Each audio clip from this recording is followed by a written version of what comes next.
어버이날이나 또 마더스데이 같은 날이 되면 자녀들이 부모님한테 잘하려고 무진장 애를 씁니다. 그죠? 꽃도 사오고 선물도 사오고. 그럴 때마다 부모님들은 자녀들에게 뭐라 그러죠? 뭐라 그러니까 여러분? 오늘만 이러지 말고 평소에 나 잘해. 평소에. 그죠? 네. 평소에 잘해야 돼요. 이런 부모님의 말씀들이 사실은 참 진리인 것 같아요. 우리가 지난 2주 동안 고난주간과 또 부활주의를 지나왔습니다. 교회들마다 많은 이벤트도 하고 행사도 하고 일들도 많이 했을 거예요. 그런데 중요한 것은 그런 이벤트나 행사를 했다는 것, 북치고 장구치고 노래하고 춤추고 했다는 것이 중요한 게 아니고 그 부활절과 고난주간의 의미들이 오늘 우리 평소의 삶에서도 고스란히 드러날 수 있도록 살아내는 것이 훨씬 더 중요한 일인데 말이죠. 그죠? 베드로는 예수님의 수제자였는데 예수님이 돌아가실 때 3번 예수님을 부인하는 일이 있었죠. 그리고 부활하신 예수님을 만나서 참 행복했습니다. 그런데 성경을 읽다 보면 참 신기한 부분이 하나가 있는데 부활하신 예수님을 베드로가 만났음에도 불구하고 다시 나 고기 잡으러 갈래. 그러고 갈릴리로 가버리죠. 그때 다른 제자들 6명하고 같이 7명이 이렇게 갈릴리로 돌아갑니다. 베드로같이 훌륭한 분도 또 부활을 경험한 사람도 그럴 수 있다는 거예요. 그것이 꼭 전에처럼 나 예수님 다 버리고 직업으로 되돌아갔다 꼭 그런 의미는 아니더라도 그 부활의 충분한 의미와 하나님 예수 그리스도의 부활이 자신에게 확실하게 적용이 되지 않을 때 그런 어떤 절망감 또는 의심 등이 그 사람을 사로잡을 때가 있단 말이죠. 그러니까 우리가 부활절 한 번을 보낸 것이 그렇게 중요한 것이 아니라 그 부활의 의미와 그 신앙이 우리 삶에 항상 녹아들어져 있어서 그 부활의 믿음을 가지고 살아가는 것이 중요하다는 겁니다. 예수님은 그렇게 3번 예수님을 부인했던 베드로에게 3번 네가 나를 사랑하느냐 물으시면서 이 예수님과의 관계를 다시 회복시켜 주시고 그리고 다시 베드로에게 처음 맡기셨던 사명, 내 양을 먹이라 하셨던 사명을 다시 한번 천명해 주셨습니다.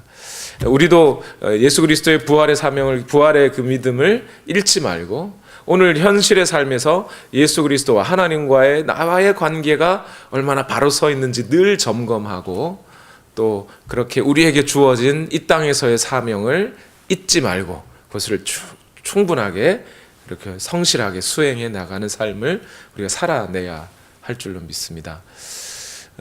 높아심에서 드리는 말씀입니다. 부활절 다음 주 주일날 그런 의미에서 오늘 저는 창세기 말씀으로 돌아왔습니다.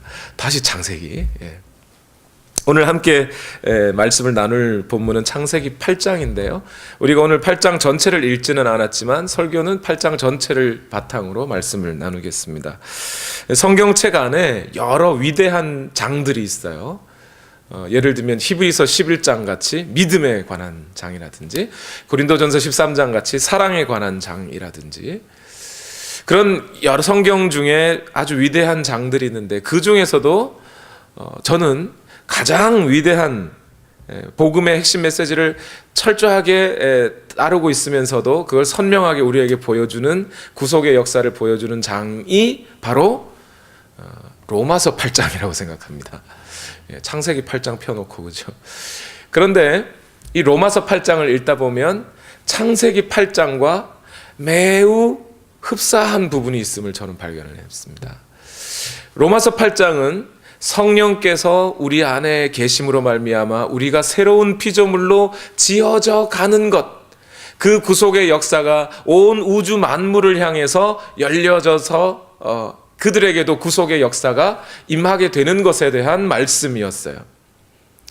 그런데 창세기 8장은 노아 홍수 이후에 홍수에 물이 빠지면서 만물이 새롭게 되고 그 가운데 하나님의 아들들이 나타나는 것에 관한 이야기입니다. 창세기 8장이 역사라면 로마서 8장은 그 역사에 대한 해석과 같은 거예요. 또 창세기 8장이 일종의 스토리라면 오늘 로마서 8장은 신학과 같은 이야기인 겁니다. 그래서 이 창세기 8장도 오늘 우리에게 매우 중요하고 우리에게 들려져야 할 말씀입니다. 그 8장을 일일이 꼼꼼하게 다 설교하고 싶지만 그러면 또 창세기 8장 한 장 설교하는데 몇 달이 갈 수도 있어요. 그래서 오늘 그 모든 걸 다 축약해 보려고 합니다. 먼저 창세기 8장의 시작이 이러합니다. 창세기 8장 1절 말씀을 다 같이 읽어봅시다. 시작.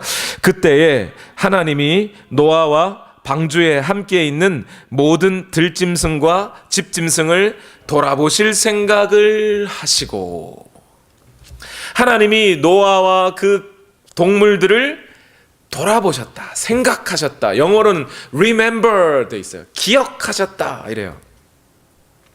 이 말씀 창세기 8장 1절의 말씀이 지금 창세기 6장으로부터 시작되었던 모든 노아 홍수와 관련된 모든 사건의 전환점입니다. 비가 내려서 모든 피조물들이 물에 덮였다가 이제 그 물이 빠지기 시작하면서 하나님의 그 재창조의 역사가 일어나는 전환점이 바로 8장 1절이에요. 근데 그 8장 1절에 뭐라고 하시냐면 하나님이 노아와 그 동물들을 기억하셨다. 여러분, 이 기억하셨다는 것이 오늘 우리에게 가장 큰 은혜가 된다는 사실을 여러분도 기억하시기를 바랍니다. 왜냐하면 여러분, 홍수가 어떤 모습이었을까요? 홍수가요, 노아가 600세가 되던 날 2월 17일에 비가 오기 시작했습니다. 40일 동안 비가 왔습니다. 궁창 위의 물과 궁창 아래의 물이 다 쏟아졌다 그래요. 지금 우리는 사실 그것이 어떤 물인지 상상할 수조차도 없는 상태입니다. 그 노아 홍수 이전의 상태였으니까, 우주였으니까요. 그리고 땅에서도 물이 솟아올랐다 그랬어요. 그것이 40일 밤낮을 계속했어요. 그리고 150일 동안 그 물이 사방을 뒤덮고 있었어요. 원래 땅 아래에 물이 있어야 되지 않습니까? 그런데 땅 위로 물이 다 솟아버린 거예요.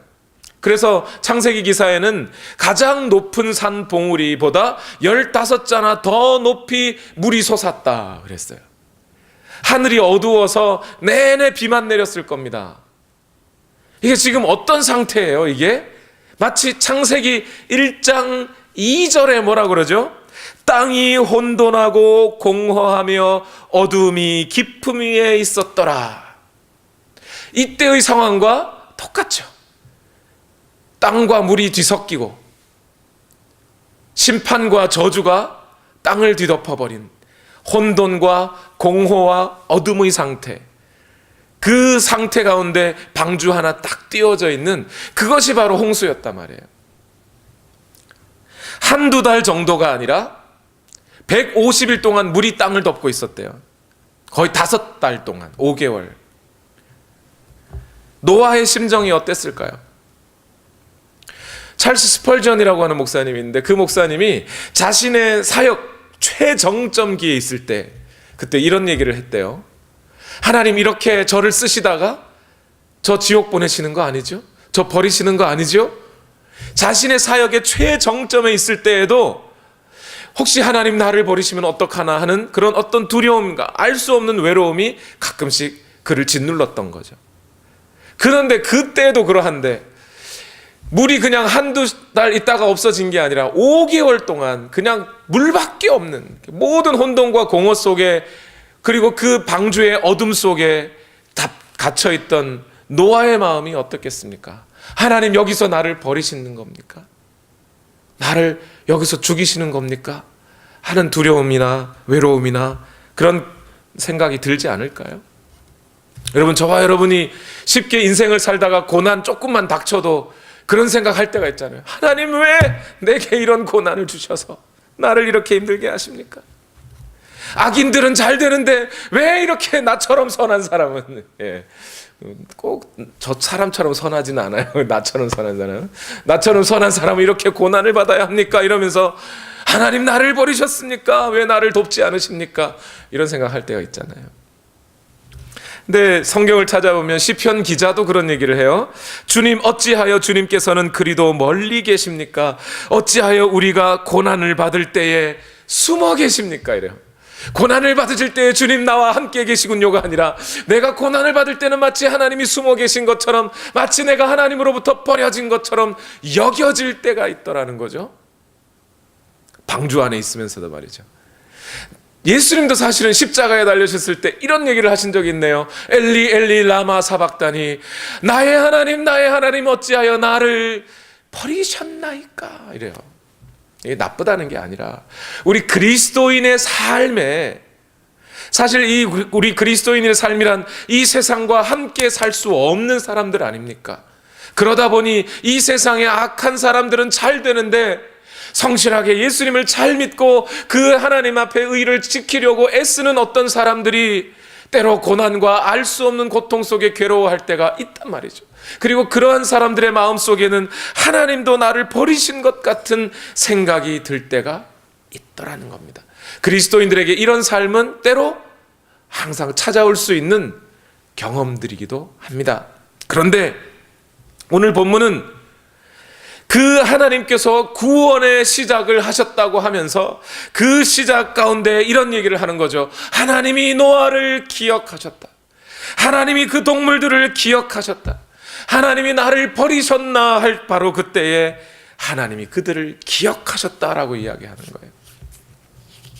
여러분, 이 기억하셨다라는 말 뜻이 뭐겠습니까? 여러분들 그러신 적 있으시죠? 셀폰 하루에 오늘 아침에 셀폰을 두고 왔네. 그래서 하루 종일 집에서 찾아봤는데 안 보여. 내 셀폰 잃어버렸나 봐. 그리고 다음 날 아침에 청소하는데 냉장고에서 셀폰이 이렇게 냉장고에 뒀었구나 하고 그제서야 기억하는 거. 예. 이것을 말하는 게 아닙니다. 오늘 본문은 하나님이 막 홍수 중에서 막 다 쓸어버려, 다 없애버려. 저 노아 있었지. 이런 뜻이 아니에요. 그런 뜻에서 기억하시다가 아니에요. 여기 성경에서 기억하시다라는 말은 관심을 집중하시다, 이런 뜻입니다. 또 약속한 것이 있다면, 상대방과 약속한 것이 있다면 그 상대방의 입장에서 생각하다. 그리고 그 상대방의 입장에서 생각하여 그를 위하여 그 약속을 성취시켜 주다. 이것이 기억하다라는 말의 의미예요. 기억하다. 아브라함을 기억하사 하나님께서 누구를 구원하셔요? 아브라함의 입장에서, 아브라함을 위하여, 아브라함을 생각하여 롯을 구원해 주듯이, 그죠? 그리고 아브라함과 한 약속을 생각하시고 이스라엘 백성들이 이집트 땅에서 고난 당하는 것을 생각하셔서 그들을 그 땅에서 구원하셨듯이, 하나님께서 기억하시다는 것은 그들의 입장에서 그들을 위하여 그들에게 관심을 갖고 계셨다라는 의미예요. 홍수의 그 심판 속에 하나님은 노아를 생각하시고 노아에게 관심을 가지시고 그 노아와 그 가족들과 그 동물들을 생각하셔서 그들을 위하여 구원의 손길을 뻗치시기 시작하시는 거예요. 이것이 하나님의 성품입니다. 어떤 분들은 홍수의 사건들을 보면서 하나님이 화나면 막 쓸어버리고 또 어떤 데 기분 좋으면 막 복도 주시고 이렇게 변덕이 심한 할아버지 같이 그런 분으로 생각하는데, 하나님은 절대 그런 분이 아니세요. 하나님은 일관되게 죄를 미워하시고 하나님은 일관되게 자기 백성을 사랑하시는 분이세요. 그 하나님의 일관성이 바로 오늘 우리에게 구원으로 주어진 거죠. 우리의 죄를 멸하시고 우리의 죄를 덮으시고 우리의 죄를 씻기시고 우리를 구원하시는 거예요. 이것이 하나님의 역사라는 겁니다. 하나님의 구속의 역사, 구원의 역사는 바로 이 하나님의 성품과 하나님께서 자기 백성을 생각하시는 것으로부터 시작된 것이라는 겁니다. 그러니 그 하나님을 믿으세요, 여러분. 이제 그 하나님의 생각과 그 마음이 이 피조물들의 세계의 역사 한가운데 하나님의 생각과 마음이 드러나기 시작했어요. 그것을 우리는 구원이라고 말하는 겁니다. 그 구원이 어떻게 시작되었나요? 창세기 8장 1절을 다시 한번 읽어봅시다. 시작. 그때에 하나님이 노아와 방주에 함께 있는 모든 들짐승과 집짐승들을 돌아보실 생각을 하시고 땅 위에 바람을 일으키시니 물이 빠지기 시작하였더라. 물이 빠지기 시작하였더라. 사람들은 자기의 경험에 따라 성경을 읽다 보니까 물이 가득했다가 비가 그치면 자연스럽게 물이 빠지지 뭐 이렇게 생각하니까 여기서 우리는 보통 사람들이 성경을 읽을 때 그냥 물이 빠졌구나 응 하고 넘어가요. 근데 그 앞에 분명히 무슨 말이 있어요? 물이 빠지기 시작하였더라. 그 앞에 뭐요? 땅 위에 바람을 일으키시니가 있어요. 이게 중요합니다. 이 말이 창세기 8장을 이해하는 전체의 열쇠와 같은 구절이에요. 이 구절을 빼먹으면 그냥 창세기는 그냥 물 빠졌구나 자연적인 이야기밖에 되지 않아요. 그러나 하나님이 바람을 일으키셨다. 이 말이 매우 중요한 말이에요. 여기서 바람을 일으키셨다 했을 때 이 바람이 히브리어로 루아흐라는 바람입니다. 루아흐. 근데 이 루아흐라고 하는 단어는 바람 또는 영 또는 숨으로 번역되는 단어입니다. 이 단어가 똑같이 쓰여진 구절이 있는데 창세기 1장 2절 말씀이에요. 읽어봅시다. 시작. 땅이 혼돈하고 공허하며 어둠이 깊음 위에 있고 뭐가요? 하나님의 영은 물 위에 움직이고 계셨다. 뭐가요? 하나님의 영이. 그럼 여기서 땅 위에 바람을 일으키시니 할 때 여러분 이게 아직 물이 땅을 덮고 있잖아요. 바람은 지금 땅 위에 있어요? 물 위에 있어요? 물 위에 지금 부른 거예요. 이 땅이라고 하는 거 그 전체 지구를 이야기하는 거니까 땅 위에 불었다는 거지. 물 위로 바람이 쫙. 그럼 이 바람이 뭐예요 지금? 하나님의 영이신 거예요. 하나님의 영이 불어오기 시작했더니 물이 그치고 물이 빠지고 이렇게 시작하고 있다는 겁니다. 그렇게 성령으로 시작된 창세기 1장의 창조의 기사는 오늘 창세기 8장에 물이 빠지기 시작하였다 할 때 성령께서 운행하셨다는 말을 또 하고 있다는 거예요, 여러분. 그렇다면 표를 한번 봐주시기 바랍니다. 창세기 1장의 창조의 역사와 창세기 8장의 재창조의 역사가 얼마나 닮아 있는지 한번 보세요. 여러분 창세기 1장의 넷째 날에 뭘 만드시냐면 해와 달과 별을 만들어요. 그죠? 태양과 달과 별에는 홍수가 일어나지 않았잖아요. 그러니까 넷째 날은 빼놓고 나머지 첫째 날부터 여섯째 날을 쫙 놓고 나면 홍수가 끝나면서 점점 이 땅 가운데 물에 덮여 있다가 하나씩 둘씩 드러나기 시작한 것들이 창세기 1장에서 지으셨던 것과 똑같은 순서로 드러나고 있어요. 창세기 1장 첫째 날에 뭐요? 하나님의 영이 물 위에 운행하시더라. 창세기 8장 1절 2절에 하나님의 바람이 물 위로 불기 시작하였던 거죠. 그리고 그러니까 물이 그치고 물이 빠지고, 둘째 날에 뭐 있었습니까? 궁창을 지으시고 궁창 위의 물과 궁창 아래의 물로 나뉘었다 했어요. 그런데 8장 2절로 가니까 그 하늘 가운데서 비가 그쳤더라 이런 단어가 나와요. 궁창 위의 물과 그 아래의 물이 다 쏟아졌으니까 그죠? 비가 그치는 거죠. 셋째 날 바다와 땅이 구분됩니다. 이때 성경 표현이 뭐였냐면 땅 위에 있던 물이 한쪽으로 가면서 묻이 드러났다 이렇게 표현해 있어요. 창세기 8장에서는 뭐요? 물이 빠지면서 산 봉우리들이 땅이 드러나기 시작했다 이래요. 다섯째 날로 가면 새들이 날아다니죠. 창공 가운데, 그죠? 그런데 창세기 8장으로 가면 노아가 뭘 날려요? 까마귀와 비둘기를 날리기 시작합니다.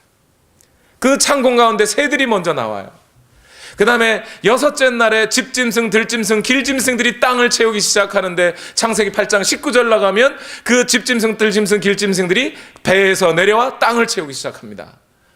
그리고 마지막 여섯째 날에 또 사람을 지으셨는데 8장 19절에 뭐 순서가 바뀌어도 같은 여섯째 날이니까 그죠? 8장 19절에 노아와 그 가족들이 배에서 내렸더라가 나옵니다. 이걸 보시니까 여러분 무슨 생각이 드세요? 노아의 홍수가 끝나면서 홍수에 물이 빠지기 시작하면서 지어진 이 세상은 뭐예요? 하나님이 처음 지으셨던 그 세상에 새로운 창조의 사역을 하나님이 8장에서 하고 계셨다라는 거죠. 성령의 사역을 통하여. 이 본문이 새 창조로서의 성격을 갖고 있다. 8장이 그런 의미를 부각시키기 위해서 창세기 8장에는 첫째 또는 첫 번째라는 말을 계속해요. 8장 13절에도 보면 물이 거치기 시작한 때가 언제냐면 노아가 601세가 되던 첫 달의 첫째 날이었다 그래요. 그리고 홍수 이후에 노아의 가족들이 모두 무트로 올라왔을 때, 내렸을 때 하나님이 그들에게 하신 말씀이 있습니다. 창세기 9장 1절과 2절 말씀 다 같이 읽어볼까요? 시작. 하나님이 노아와 그의 아들들에게 복을 주시며 말씀하셨다. 생육하고 번성하여 땅에 충만하여라. 땅에 사는 모든 짐승과 공중에 나는 모든 새와 땅 위를 기어다니는 모든 것과 바다에 사는 모든 물고기가 너희를 두려워하며 너희를 무서워할 것이다. 내가 이것들을 다 너희 손에 맡긴다. 여러분, 이 창세기 9장 1절과 2절 말씀이 마치 무엇과 같아요? 창세기 1장 28절에 생육하고 번성하고 땅에 충만하라, 내 이 모든 것을 너희에게 맡긴다 하셨던 그 말씀과 똑같이 또 얘기하고 있어요. 결국 이 얘기가 뭐예요? 종합하면 하나님은 그 성령의 사역으로 말미암아 시작된 새 창조의 사역을 이 땅 가운데 이루셨다는 게 창세기 8장의 의미예요, 여러분. 그러니까 더 이상 우리가 까마귀, 비둘기 가지고 막 까마귀는 좋은 성도, 비둘기는 나쁜 성도, 그런 설교 들어봤거든요. 까마귀 성도, 비둘기 성도 뭐 이러면서. 까마귀는 나쁘고 비둘기는 좋다는 거죠. 근데 진짜 성경이 그 까마귀는 나쁘고 비둘기는 좋다는 얘기를 하고 있나요? 자기 생각에 자기가 나쁘다고 생각하니까 까마귀가 갔다가 안 돌아. 이게 자기가 이기적이라서 안 되고 뭐 이런 얘기를 하는 거예요. 여러분 생각해 보세요. 한국 사람들만 까마귀 나쁘다 그래요. 어느 문화를 가든지 까마귀 나쁘다는 문화가 없어요. 한국 사람만 싫어하죠. 아, 까마귀 아침부터 울면 우리 집에 재수가 없겠네, 이렇게 생각하죠. 이런 걸 뭐예요? 자기의 문화적인 감정, 그죠? 그것을 성경에 집어넣어서 성경을 해석하는 것, 이걸 아이스제시스라고 그럽니다. read into 하는 거예요. 자기 생각을 거기다 집어넣어서 생각하는 거. 이렇게 되면 성경의 메시지가 그냥 다 믹스돼 가지고요, 성경의 메시지를 제대로 읽어낼 수가 없어요. 우리가 해야 되는 건 익스제시스를 해야 돼요. 성경으로부터 하시는 말씀을 우리가 듣는 것이 중요합니다. 내 생각을 집어넣는 게 아니고. 예. 그렇게 성경으로부터 읽어내 보니까 이 창세기 8장의 말씀이 뭐예요? 새 창조의 역사라는 거예요. 그 새 창조의 역사라는 것을 우리가 아는 것이 중요합니다. 왜 중요하냐면 그 새 창조의 역사를 알아야 오늘 우리의 위치가 무엇인지를 발견하게 되는 거예요. 여러분, 분명히 노아 시대에 하나님께서 새로 지으셨다 그래요, 천지를. 그러면 오늘 이 땅은, 지금 이 땅은 왜 이렇게 죄가 많은 거죠? 왜 이렇게 사단이 지배하는 세상 같은 거죠? 우리가 사는 이 땅은. 그때 노아와 가족들밖에 없었는데 누가 이렇게 더럽힌 거예요, 세상을? 누가요? 사람이. 하나님께서 만물을 새롭게 하셨는데도 불구하고 이 땅에 여전히 사람들이 죄를 가져오고 죄가 관영해지고 하나님을 멀리하고 하나님의 뜻을 따라 살지 않고 하는 사람들이 이 땅에 가득 차기 시작했던 거예요. 너나 할 것 없이 누구나 다. 그 역사가 이어져 온 거죠. 인간이 제일 악해요, 인간이. 사단이 그 인간의 배후에서 사단의 계략으로 인간이 넘어지고 거기서부터 하나님을 섬기지 않고 자신들의 이기심으로 죄를 짓기 시작한 거죠. 그런 사람들이 점차 이 세상에 더 많아져 가면서 하나님을 섬기는 사람들의 수는 적어져 가니까 하나님이 더 이상 진리가 아닌 것이 되고 하나님 말고 다른 신을 섬기는 사람들이 더 많아지고 그러면서 그들이 사는 게 진리인 것처럼 보이고 그리스도인들이 사는 것은 가짜인 것처럼 보이는 것이 오늘 현실이 되어버렸다는 거예요. 그런 현실 가운데 하나님께서 그 아들을 보내셔서 이 땅에 다시 하나님의 나라를 열어가시기 시작하신 거죠. 예수님이 이 땅에 오셔서 분명히 말씀하셨어요. 천국이 가까이 왔느니라. 천국이 여기 와 있느니라. 천국은 여기 있다 저기 있다 하는 것이 아니라 너희 가운데 이미 와 있다라고 분명히 말씀하셨어요. 예수 그리스도를 주와 구세주라고 시인하고 받아들이는 그들은 하나님의 통치를 받게 되고 이 땅이 하나님의 나라로 지어졌음에도 불구하고 여전히 죄악 가운데 있던 그들이 이제 죄와 하나님의 심판으로부터 멀어져서 예수 그리스도 안으로 들어오므로 말미암아 새로운 피조물로 창조되기 시작하는 것, 그것이 오늘 그리스도인의 현실이라는 거예요, 여러분. 뿐만 아니라 오늘 이제 8장의 시작이 누구로부터 시작됐어요? 성령으로. 그 성령이 우리 가운데 오실 때, 우리 안에 오실 때 성령께서는 만물을 새로 지으시듯이, 만물을 새롭게 변화시켜 가듯이 오늘 우리를 어떻게 해요? 거룩하게 지어 가신다는 겁니다. 그 이야기를 로마서 8장이 이렇게 말해요. 8장 1절과 2절 다 같이 읽어봅시다. 시작. 그러므로 그리스도 예수 안에 있는 사람들은 정죄를 받지 않습니다. 그것은 그리스도 예수 안에서 생명을 누리게 하는 성령의 법이 당신을 죄와 죽음의 법에서 해방하여 주었기 때문입니다. 여기서 우리는 이신칭의, 칭의와 성화의 순서 이런 걸 막 생각하시는데 그 생각을 잠시 접으시고, 오늘 우리가 그리스도 예수 안에 있을 때 우리에게는 정죄가 없다 그랬어요. No condemnation. 그런데 그것이 왜 그렇다는 거예요? 우리를 성령께서 죄와 사망으로부터 건져내어 주셨기 때문에 우리에게는 더 이상 정죄함이 없다라고 지금 8장 1절과 2절이 말하고 계시죠. 즉 성령께서는 우리를 태초의 그 천지의 창조의 새 창조의 역사로 지어가듯이 오늘 하나님의 피조물인 우리를 새로 지어가고 계시다는 거예요. 이것이 오늘 우리에게 주어진 구원의 의미라는 겁니다. 구원받았어 나.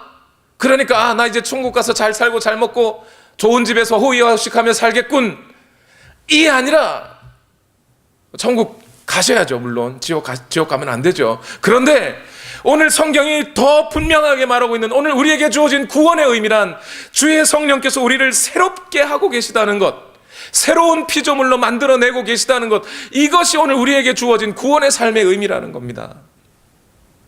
그분은 어떤 방식으로 우리를 거룩하게 하고 계신가요? 로마서 8장 28절 다 같이 읽어봅시다. 시작.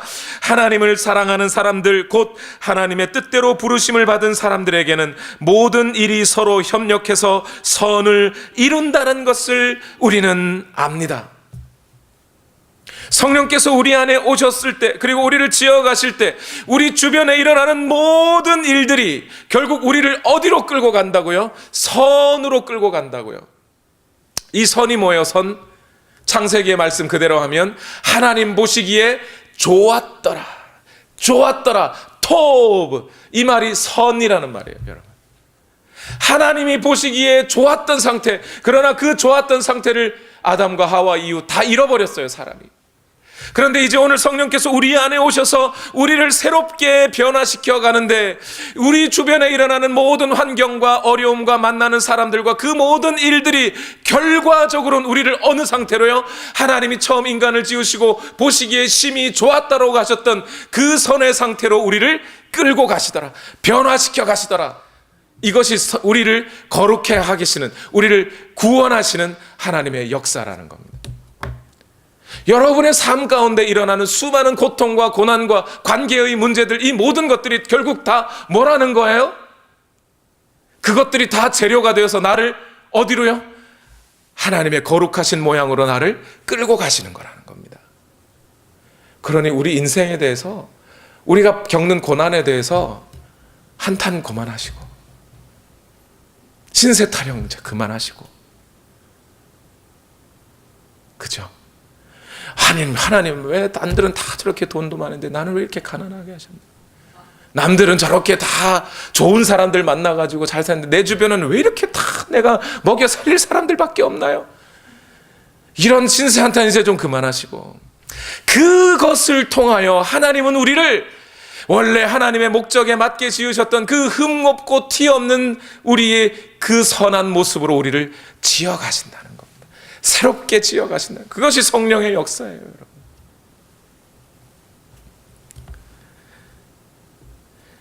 그것이 오늘 창세기 8장이 오늘 우리에게 주시는 진리예요. 그리고 이제 오늘 본문을 보면 노아가 방주에서 내려서 제일 먼저 한 것이 있어요. 그게 뭐예요? 하나님께 제사 지내는 일이에요. 이것 또한 저는 얼마나 감동인지 몰라요. 여러분, 해병대 아십니까? 해병대 막 배 상륙함 이런 게 있어요, 그죠? 상륙함이 해변에 쫙 내리면 뚜껑이 빵 열려가지고 해병대들이 막 뛰어나가지고 쫙 하고 총 막 대고 이러잖아요. 웬만하면 다 거짓말입니다. 그거. 왜 그런지 아세요? 그 상륙함이라는 배가 그냥 깡통 같은 배예요. 그게 무슨 페리호가 아니에요. 그 안에서 멀미하고 막 정신 막 없는데 뚜껑 따려면 뛰어가야 돼. 이렇게 뛰어가야 돼. 훈련 제대로 받지 않으면 다 그렇게 돼요. 노아가 1년 동안 방주에 있었어요. 방주에서 내렸습니다. 뭐부터 할까요, 이제? 대다. 좀 쉬자. 이러지 않겠어요? 집 좀 짓자. 좀 안 흔들리는 데에서 좀 자자. 먹을 것 좀 먹어보자. 맛있는 식물, 저장해 놓은 거 말고 맛있는 식물 좀 먹어보자. 하지 않겠느냐고요. 그런데 그 모든 것 다 뒤로 하고 하나님 앞에 제사 지내는 것을 우선하였다. 하나님, 나를 어찌하여 버리셨습니까? 나를 왜 이렇게 고통하게 받게 하셨습니까? 그 고통이 지난 후에 하나님 앞에 나온 노아가 뭐라고요? 제사 드렸더라. 이게 감동인 거예요. 아니, 노아가 어떻게 제사를 제일 먼저 드린 거죠? 하나님이 시켰어요. 너는 너 방주에서 내리거든 제사부터 드려라. 이렇게 했나요? 그런 얘기가 없어요. 아니면 율법에 따라 하나님, 내가 죄 지었으니까 제사 지내야겠습니다. 율법이 있었어요? 없어요. 지금 율법도 없어요. 그런데 노아는 어떻게 그렇게 한 거예요? 그의 마음에 오로지 누가 제일 우선이에요? 하나님이 우선이에요. 하나님과의 관계가 우선이에요. 나를 구원하신 그 하나님과 나와의 관계가 우선이기 때문에 내리자마자 하나님 앞에 제사 지내는 일을 먼저 드리기 시작하는 거예요. 여러분, 이걸 기억하셔야 돼요. 하나님, 구원받은 하나님의 백성에게 가장 중요한 관계는 하나님과의 관계라고요. 여러분, 청교도들이 메이플라워를 타고 미국에 도착하자마자 그들이 제일 먼저 지었던 게 뭐예요? 예배당부터 지었어요. 그 다음에 자기 집 짓고 그 다음에 학교 지었어요. 그 땅에서 박해받던 그 땅에서 그래도 하나님 잘 섬기고 싶어서 자유의 땅으로 왔는데 오고 나니까 힘들어. 오는 길에 절반이나 다 죽었어. 나도 이제 좀 잘 먹고 잘 살아보자가 아니라 그 마음엔 여전히 하나님을 향한 마음이 있기에 하나님 섬기는 게 우선이었던 거예요. 여러분, 여러분에게 묻습니다. 여러분은 무엇이 가장 우선이세요? 집 사는 게 우선이세요? 예배가 우선이세요? 애들 학교 보내는 게 우선이세요? 집도 짓고 애들도 학교 다 보내고 시간 남으면 예배 드리십니까? 그거는 신앙이 아니에요. 하나님을 가장 우선하고 하나님을 예배하고 하나님을 경배하는 것이 우리에게 가장 우선이어야 돼요. 목사님 바빠가지고 예배 드리기 좀 어렵습니다. 바쁘다고요? 바쁜 거 마음이 없다는 말의 핑계죠. 그렇지 않습니까? 제가 주변을 돌아봤을 때 연애하는 사람들 치고 바빠서 연애할 시간이 없다는 사람 못 봤어요. 돈 버시는 분들이 바빠서 돈 벌 시간 없다는 사람 못 봤어요. 바빠서 예배 안 드리겠다는 사람은 있어도 뭐예요? 마음이 없다는 거예요. 하나님의 일이, 하나님과의 관계가 최우선이 아니라는 거예요. 그 사람 마음속에. 지금 노아는 내리자마자 하나님 앞에 제사를 드립니다. 그 제사를 지낼 때 뭘로 드렸어요? 정한 제물을 잡아 부정한 제물을 깨끗게 하는 제사를 드렸어요. 이것이 무슨 의미겠습니까? 창세기 4장에서 보면 아벨이 믿음으로 말미암아 하나님이 받으실 만한 제물로 제사를 드려서 하나님이 받으셨다라는 구절이 나와요. 그죠? 또 창세기 4장 말미에 가면 하나님께서 가인의 돌에 맞아 죽은 아벨 대신에 셋이라고 하는 아들을 주셨죠. 그리고 셋의 후손들은 가인의 후손들과 달리 가인의 후손들은 내가 하면서 자기 이름을 높였지만 셋의 후손들은 하나님의 주의 이름을 불러 제사하였더라가 나옵니다. 그죠? 노아가 방주에 내리자마자 제사를 지냈다고 하는 그 의미는 결국 뭐겠습니까? 이제 새로운 아담이 된 노아가 셋의 후손답게 하나님의 자녀답게 자기 자신이 하나님의 자녀임을 증언하며 우리의 그 죄와 우리의 부정함을 하나님께서 씻기셨으니 이제 이 정한 제물로 부정한 제물을 깨끗게 하나이다 하며 만물의 대표자로서 하나님께 자신의 삶과 피조물들을 하나님께 올려드리는 제사를 지낸 거예요. 그것이 그 제사의 의미가 아닙니까? 바로 여기에 우리가 하나님께 올려드려야 할 예배의 의미가 여기에 담겨 있는 겁니다. 예수 그리스도께서 죽으시고 우리의 죄를 씻기시고 이제 우리는 뭐가 됐어요? 정한 제물이 됐어요. 정한 제물이 된 우리는 이제 누구를 위하여 우리를 드리는 거예요? 물론 하나님을 위하여 드립니다만 부정한 자들을 위하여 우리를 드리는 것, 그것이 우리가 드릴 예배라는 거예요. 로마서 12장 1절에 바울이 분명히 이렇게 말합니다. 형제자매 여러분, 그러므로 나는 하나님의 자비하심을 힘입어 여러분에게 권합니다. 여러분의 몸을 하나님께서 기뻐하실 거룩한 산 제물로 드리십시오. 이것이 여러분이 드릴 합당한 예배입니다. 이래요. 산 제물로 내 몸을 드리는 것, 그것이 합당한 예배라고 말하면서 바로 12장 4절 5절로 내려가면 무슨 얘기를 하냐면, 여러분이 한 몸이고 지체가 있지 않습니까? 말하면서 서로 지체를 위하여 자기 몸을 내어 드리라는 거예요. 수고하라는 거예요. 섬기라는 거예요. 그게 산 예배라고 얘기를 하고 있어요. 여러분, 이것이 하나님께 드릴 우리 그리스도인의 예배입니다. 믿음으로 말미암아 의롭다고 인정함을 받은, 깨끗해진, 그래서 거룩하다고 이름을 붙여진, 성도라고 이름 붙여진 사람들이 하나님께 드려야 할 예배는 부정한 자들을 위하여 또는 아직 믿지 않는 자들을 위하여 나의 삶을 드리는 것, 나보다 여전히 연약한 자들을 위하여 나의 것을 희생하는 것, 그것이 우리가 드려야 할 산 예배라는 겁니다. 여러분, 어떤 분들은 그런 얘기를 하셔요. 여차저차해서 이런 사역을 꼭 해주시면 그분들하고 같이 이렇게 사역을 해주세요. 그러면 목사님 저 그거 안 해요. 왜요? 그러시면 거기 사람들 보니까 다 저 시간에 보니까 막 다 남 욕하고 흉보고, 나도 거기 가서 같이 흉보고 그런 사람 되고 싶지 않아요. 이게 뭐 하는 거죠 지금? 자기가 성도로서 뭘 해야 될지 모르는 거죠. 다른 어떤 사람들이 쟤는 왜 저렇게 살까? 쟤는 왜 저렇게 하나님의 말씀을 모를까? 왜 쟤는 저렇게 연약할까? 쟤들은 왜 아직까지 죄가 많을까? 쟤들은 왜 저렇게 아직 부족할까?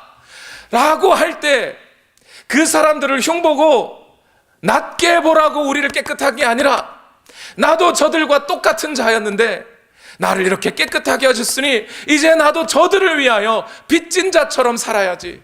그래서 그들을 위하여 우리 삶을 드리는 것, 우리의 시간과 피와 땀과 눈물을 드리는 것, 그것이 거룩하여 진 자들이 하나님께 드릴 합당한 예배라는 거예요.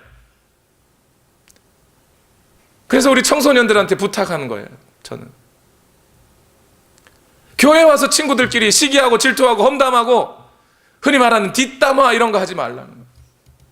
그 우리가 할 일이 아니에요. 성도들이 할 일이 아니야. 그 친구들을 덮어주고 사랑하고 아껴주고 그들에게 뭐라도 하나 더 베풀어주고, 그것도 하는 것이 거룩해진 학생들이 할 거예요. 청년들도 마찬가지예요. 직장에서나 학교에서나 우리가 해야 되는 일은 우리보다 연약한 자들에게 손을 내밀고, 먼저 손을 내밀고 그들을 위하여 우리의 삶을 두고 우리의 재물도 쓰고, 믿지 않는 친구들을 위하여 그들을 만나고 접촉해서 그들을 하나님께로 인도하고, 그러기 위해서 내 시간과 돈과 노력을 아끼지 않는 것, 이것이 믿는 자들이 해야 할 당연한 예배라는 거예요. 우리 장년 여러분, 또 우리 집사님들 또는 목자 여러분, 여러분들이 하실 일은 여러분들보다 믿음이 연약한 자들을 돕는 일이라는 겁니다. 또는 믿지 않는 이웃과 접촉하여 그들을 데리고 오는 거예요. 하나님 앞으로 인도하는 일이에요. 그것이 우리가 해야 할 당연한 삶이라는 겁니다. 이것이 우리가 드릴 예배라는 거예요. 그것이 노아가 보여주고 있는 예배의 본질이에요. 하나님은 이런 예배를 받으신다는 겁니다. 노아가 드린 그 제사를 하나님이 받으십니다. 그리고 이렇게 말씀합니다. 창세기 8장 21절과 22절 다 같이 읽어봅시다. 시작. 주님께서 그 향기를 맡으시고서 마음속으로 다짐하셨다. 다시는 사람이 악하다고 하여서 땅을 저주하지는 않겠다. 사람은 어릴 때부터 그 마음의 생각이 악하기 마련이다. 다시는 이번에 한 것 같이 모든 생물을 없애지는 않겠다. 땅이 있는 한 뿌리는 때와 거두는 때, 추위와 더위, 여름과 겨울, 낮과 밤이 그치지 아니할 것이다. 여러분, 하나님이 기억하셨다로 시작했던 8장이 하나님이 다짐하셨다로 지금 마무리 짓고 있죠. 그 하나님의 다짐이 뭐예요? 다시는 벌하지 않겠다. 근데 이것이 가만히 보시면 은혜라는 걸 아시겠습니까? 하나님 뭐라 그래요? 그들이 악하다, 그러므로 벌하지 않겠다요. 여러분, 그들이 착하다, 선하다, 그래서 벌하지 않겠다.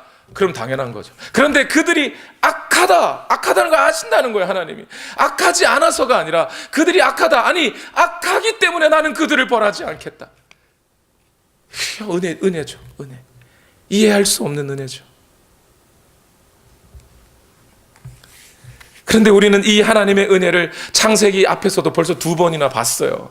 언제요? 아담이 죄지었을 때, 죄지은 아담을 하나님이 찾으셔요. 그리고 그에게 뭘 입히셔요?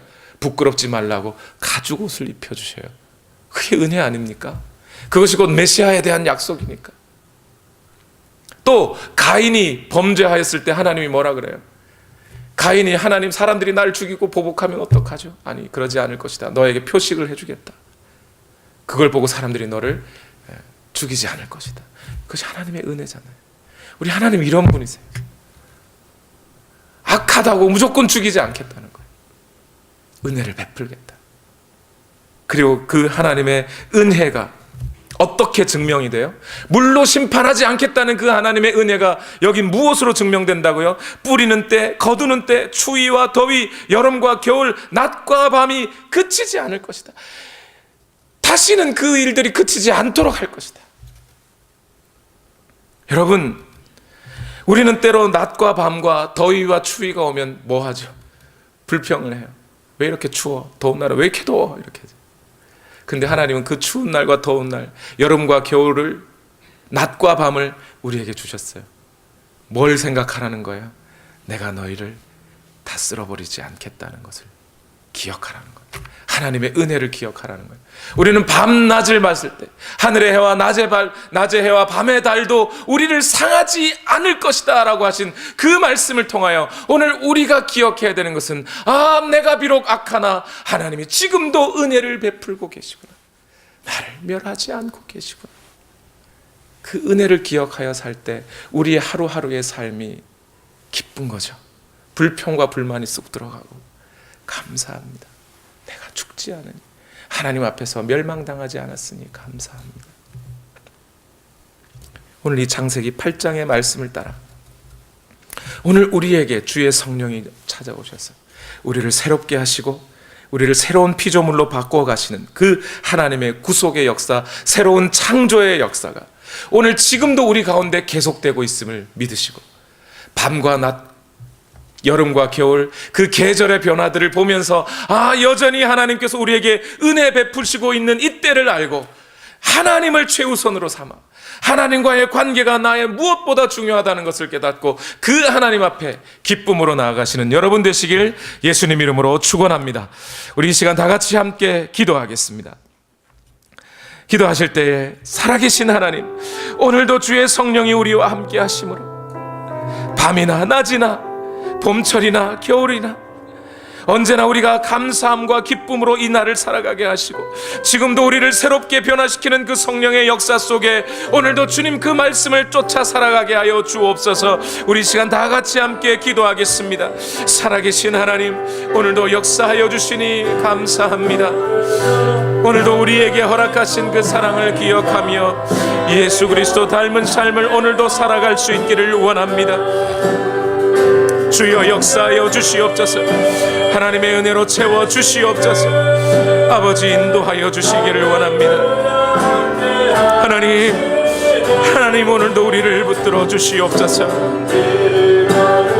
우리의 모든 삶을 주여 주관하시고 인도하여 주시기를 원하오니 하나님 역사하여 주시옵시고 하나님의 말씀으로 오늘도 우리가 살아갈 수 있도록 주여 우리를 인도하여 주시옵소서. 주님 인도하여 주시옵소서. 할렐루야 함께 하시네. 좁은 길을 걸으며 밤낮 기뻐 하는 것 주의 영이 함께함. 전에 죄에 빠져서 평안함이 없을 예수 십자가의 공로 힘입어 그 발 아래 엎드려 참된 평화 아멘. 주의 영이 함께함이라. 성령이 계시네. 할렐루야 함께하시네. 좁은 길을 걸으며 밤낮 기뻐 우리의 모든 삶에서 우리와 동행하시는, 우리와 함께하시는 주님을 찬송합니다. 나와 동행하시고 모든 염려 아시니 나는 숲의 새와 같이 기쁘다. 내가 기쁜 마음으로 주의 뜻을 행함은로 오직 주의 영이 함께 하시기 때문입니다. 아멘. 성령이 계시네. 영이 계시네. 할렐루야 함께 하시네. 좁은 길을 걸으며 밤낮 기뻐하는 것 주의 영이 함께하. 세상 모든 욕망과 나의 모든 정욕은 이미 십자가에 못을 박았습니다. 십자가에 이미 못을 이제 어두운 밤이 지나고 무거운 짐을 벗었으니 주의 영이 함께함이라. 영이 함께함이 아멘. 성령이 계시네. 할렐루야 함께하시네.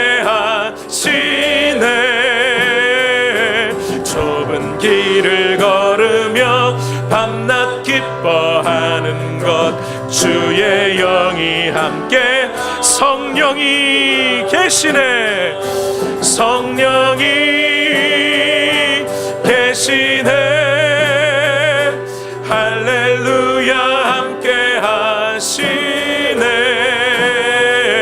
좁은 길을 걸으며 밤낮 기뻐하는 것 주의 영이 함께 함이라.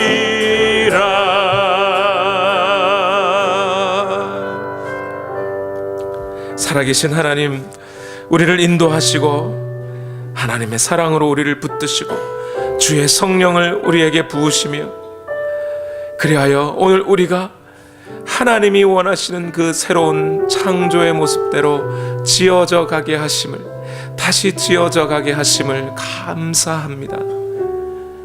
모든 것이 협력하여 선을 이룰 줄을 믿사오니 오늘 우리가 우리 인생 가운데 주어진 고난과 어려움들과 일상의 잡다한 일들을 불평하거나 불만하거나 짜증내지 아니하고 오직 주님께서 우리에게 낮과 밤을, 봄과 여름과 가을과 겨울을, 씨를 뿌릴 때와 거둘 때를 다 허락하시고 악한 우리를 당장 멸하지 아니하시고 우리에게 여전히 은혜를 베푸시며 오래 참고 기다리시는 그 하나님 앞에 이제 우리는 구원받은 자답게 하나님 앞에 그 하나님과의 관계를 최우선으로 여기며 그 하나님의 은혜 속에서 우리보다 연약한 자들을 세워가며 그렇게 구원받은 자로서의 삶을 살아내게 하옵소서. 오늘도 하나님 역사하여 주시니 감사합니다. 이 삶을 끝까지 살 수 있도록 주여 우리를 붙드시고 인도하여 주시옵소서. 이 시간 또한 하나님 앞에 예물을 올려드립니다. 너희는 먼저 그의 나라와 그의 의를 구하라. 그리하면 이 모든 것을 너희에게 더하시리라 약속하신 그 약속의 말씀을 따라 하나님의 나라와 그 의가 오늘 우리의 삶에 이루어지기 원하며 예물을 올려드리니 이 모든 것이 너희에게 이루어질 것이라 하신 약속 또한 이루어지게 하옵소서. 예수님의 이름으로 기도하옵나이다. 아멘.